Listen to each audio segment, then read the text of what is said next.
hands, how many of you have ever felt lonely in a room full of people? Keep your hand raised if you thought that somehow it was your fault. I see you. And I need you to know something. It was not your fault. We often think of loneliness as a personal failure, something that we should be able to fix on our own.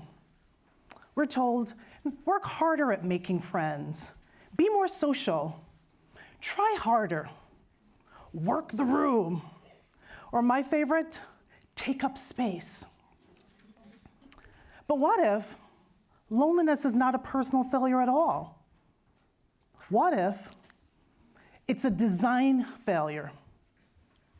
And if it is a design failure, then the people who design our systems, our leaders, educators, role models, and policymakers have the power and the responsibility to redesign them.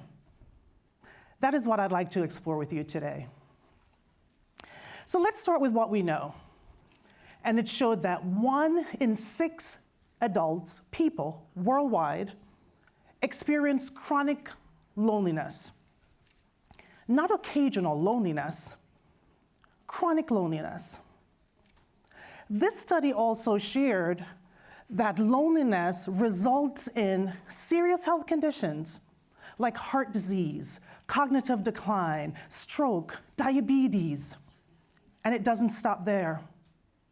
In fact, it shared that lonely people are twice as likely to develop depression.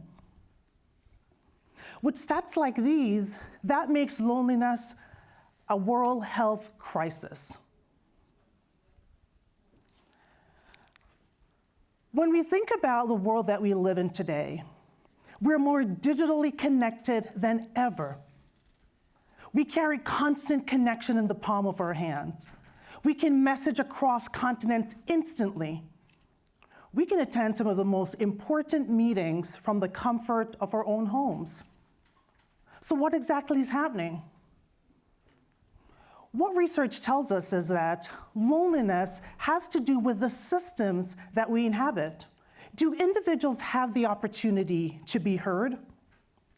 This Harvard study talks about the individuals in workplaces who experience loneliness and who feel disconnected in the workplaces. And again, we have individuals, leaders, who are designing these systems. When we think about open plan concepts, these were designed for connection and to help individuals feel less isolated. Yet study after study shows quite the opposite. Meaningful interactions decrease as well. So people compensate by having headphones on, cameras off, conversations avoided. So we designed for connection, and instead, we got isolation. Universities experience something similar. Classrooms and study halls are designed for contact hours, credit hours, for meaningful interactions as it relates to grades. But do students have an opportunity to get to know each other, to connect with each other on a human level? In 2024, there was a study across Europe, 18 through 35. These are our students, our early career professionals. The people we told, get the degree, get the job, everything will fall into place. Well, everything fell into place, and the loneliness came too.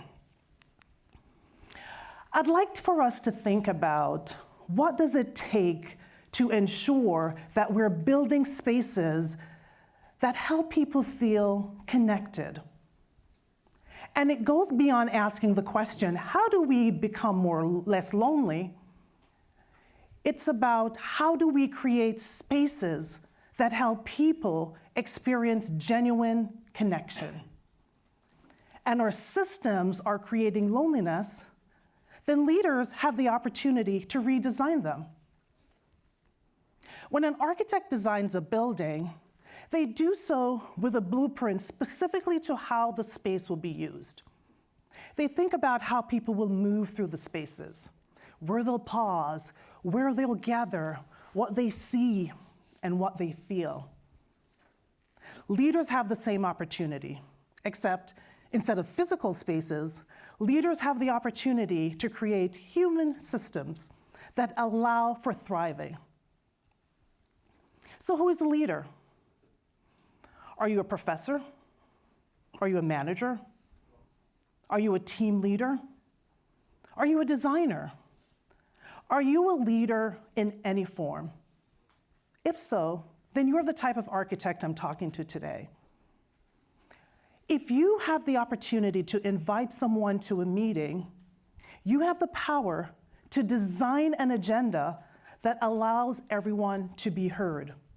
If you are a professor and you are designing a syllabus, you have the power to ensure that your students have moments to pause, connect, and reflect.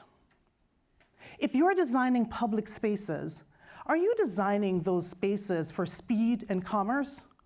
Or do individuals have the opportunity to truly pause?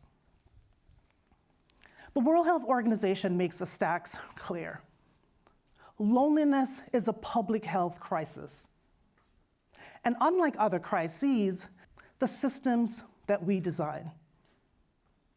So, my architects, what are you designing? How are you creating spaces that allow people to truly connect? What I'd like for you to take away today is, we have a voice. We have the opportunity to connect. We have the opportunity and power to make a difference. And so my question is, what will you build? Thank you.